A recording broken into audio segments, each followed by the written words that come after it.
Great, or just they just kept it out long? We just kept it out long, and we kind of figured we'd pull away after the turn because, you know, it was. I think the girls were in great shape and everything for it. So we knew we'd probably get them. That was our strategy, you know, just stay with them or close to them, and then we'll get them on the way back. How important is to have an experienced rower like Jeannie on 6 to kind of pull it through? Oh, that's very important to have someone like Jeannie on the stroke rower. We wouldn't be able to do it without her. What do you think about that, Jeannie? It takes a team of 7. So, you know what? If you can't have one pulling at 5 knot, it took the 7 of us.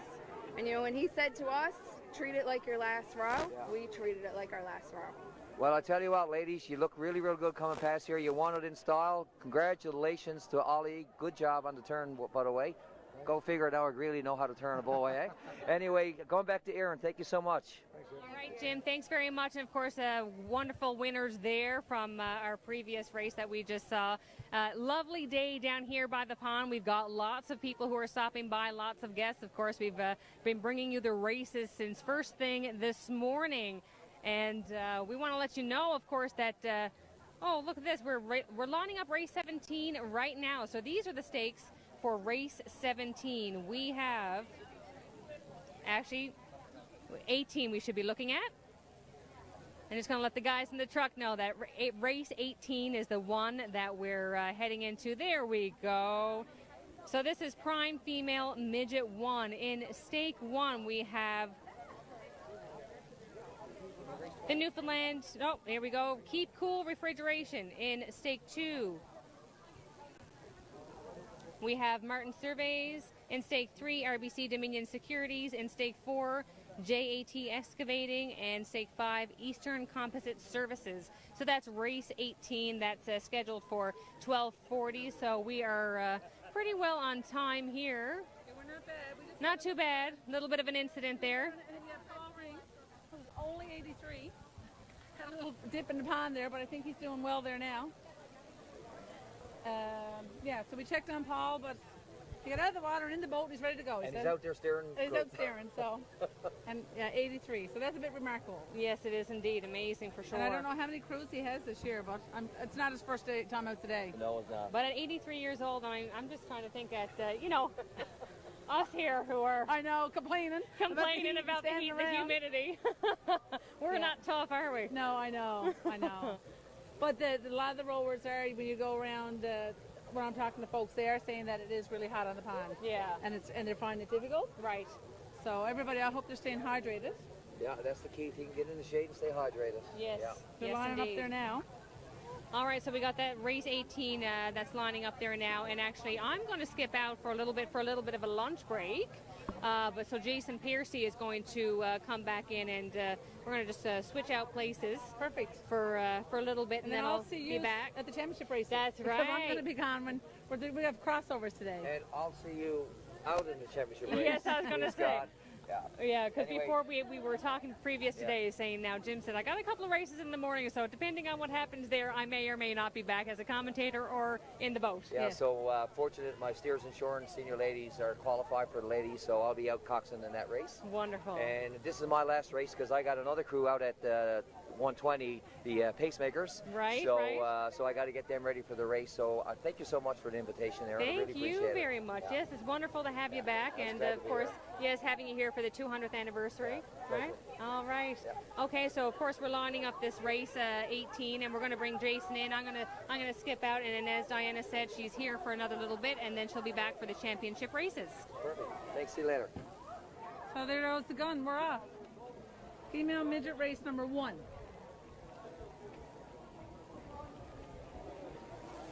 So these times were spread out a bit in the time trials again.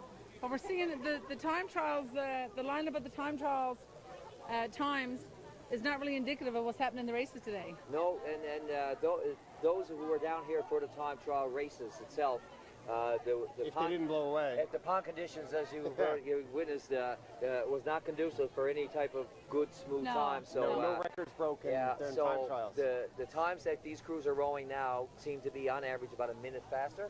So that indicates what kind of conditions they were back then.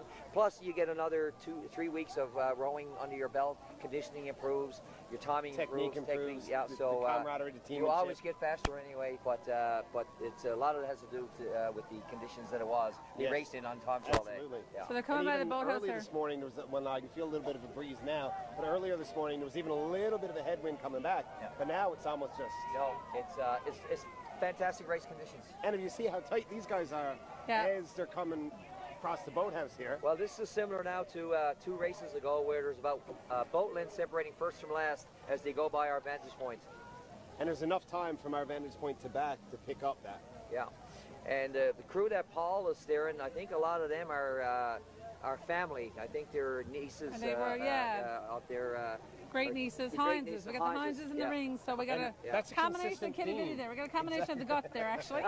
And that's been a consistent theme since the first race that with the guys from Outer Cove this morning. You hear those same names. You hear Hines, you hear Ring, you hear Barrington. And Yeah, for sure. Yeah.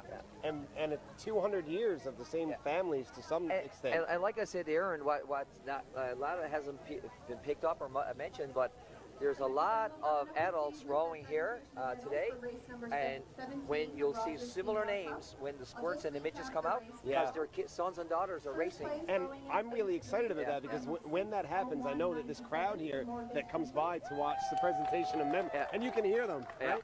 So there's going to be a lot of parents there. Well, no, forget the parents. Being a grandparent, there'll be grandparents here, so trust me, there's especially if rowing is in the family. Yes, exactly. They're gonna be reminiscing flashbacks on the pound. That's exactly right. Yeah. So they're going into the turn there now. A little over 2.5. Fourth place rowing in state 2. And that's got them a fair ways ahead of their time trial numbers, just even there. For sure, absolutely, Absolutely. Everybody's on the boys together pretty well. This is a really good race. 4 with a time of 6:32.51, Christian's Pub. So you can see number 5, we're trying to pull away there now. We're going to start with the silver medal presentation first. So if I could ask the Coastal Safety Management crew to come forward. So I've just been handed the official time results from race 12. Yeah, the Rogers Female Club. So in first, it was the Mortgage Center at a time of 6:01.97. They were followed in second place by the crew on stake 5. Coastal Safety Management at a time of 6:08.72. Third place was taken by the team on stake 1 in the Jerry Angel Capital Subaru at 6:20.57. Fourth place went to the team on stake 2 with a time 6:20.59. That was Yoga Therapy NL. And in fifth place was Christian's Pub at 6:32.51. Great race by all crews. Absolutely, and I mean Christian's Pub may have came in last in that particular race, but I imagine all week long at George Fresh they've been doing just fine. Oh yeah, I could tell you. Yeah, you know something, they're probably exhausted. I would imagine they are. Because I tell you what, knowing that lifestyle, that you're down working that scene, it's a busy. That's not easy. It's not easy and, work. And especially with such a gigantic tourist attraction. I mean, thousands. I think I heard somebody say like 6,000 people are here today or something like that. And a lot of them are coming for screech-ins. And where else are you going to go? You're going down. Right? These guys are super tight. So Paul Ring, the dip in the water didn't hinder him. Didn't hurt him. He looks like he's really trying to pull close ahead. He's fighting first place with the team on stake 1. Stake 5. Stake 5. Well, stake 1 over there. Stake 1, yes. Yeah, for sure. Anyway, they're really hauling well there now. They're digging in there now. Well, Boy, I tell you, they're what. pulling water off him now. Yeah, and the crowd close to him. Gordy Delaney, he's not giving up. So this is a 3-boat race there right now. Yeah. And if the crew that Paul is steering right now, if they can hold it together, JAT Excavating, if they can hold this together, they're going to come first place. So they're 4:51 there now. I mean, you got to think that at this point you're down to the last quarter of the race. I mean, the goal is just don't slow down. Yeah, your coxswain the same. Keep it together, keep it out long, and don't slow down. Your lungs are heaving, your hands are shaking, your knuckles are white. But the crowd is just there behind, and you can hear them. 5:15. They got a lot of family support down here, so they're digging down there. They're deep now. But the difference between the crew on stake 3 or stake 4, JAT Excavating Paul Ring's crew, and the crew that was in the lead at one point in time on stake 1, keep cool refrigerating, was that the Stake 4, JAT Excavating, their rate was a notch higher. Like their stroke rate was a little tiny bit higher, and it got the boat speed, kept the boat speed a little bit better. Yeah. So And caught up a little faster. Yeah, it did, got yeah, top speed yeah. quicker. I mean, it looks like Polly pulled it off. Yeah, it's yeah, it looks like they're gonna pull it off. yeah. Heidi Bennell and Lisa Ball.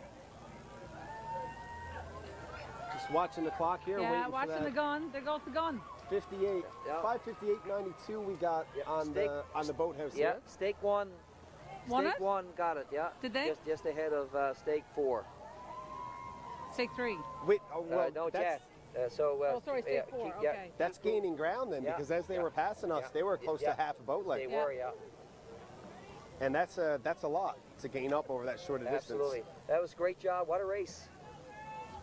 So Paul, obviously, in that race in time trials, he had the 4th fastest time, so he came back to have the 2nd fastest time Yeah. by a second, maybe. Oh, yeah.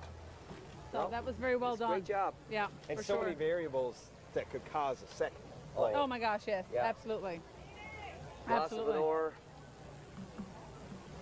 For sure. Okay, you put it over there. So this is the car for race number 19. Okay. He's gone too. Goes across the Erie Hollow. Stage 2 is Hoover Helicopter area. The CF crew is Mark 7. Stage 3 is Tubular. All right, so we just finished race number 18. On to Lucky 19, is that a thing? It is now. Lucky 19, ladies and gentlemen. So the race number 18, we just said that the crew that finished first were the crew with the fastest time in time trials. But our second place by probably a second or more, we'll hear about it. They were actually 4th fastest in time trials. So big gains there. Yeah, absolutely. So really good race for them. So that was female midget race number 1. So now we're moving on to number 19, which is a senior female race, number 7. So, I mean, what are you expecting here when it comes to competitive times? Well, the times, the difference again is about 11 seconds. I think it seems like all these last few races have been fairly close and tight, which is really good.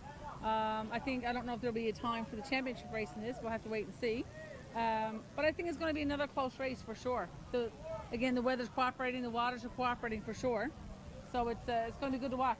Now, there is a fair bit more of a headwind, like coming back down, Yeah. we're getting now than we had for a good part of the morning in the Right. first half of the day. So we're going to line up right now. We're going to...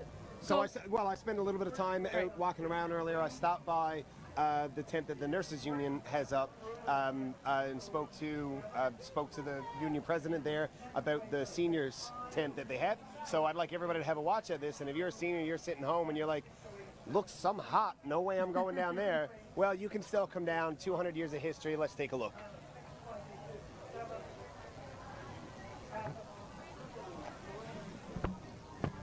Well, I'm standing here with Debbie Ford. Debbie, hello. Hello. Beautiful day, 200 years of history and culture. Absolutely. And what a day it is for Incredible.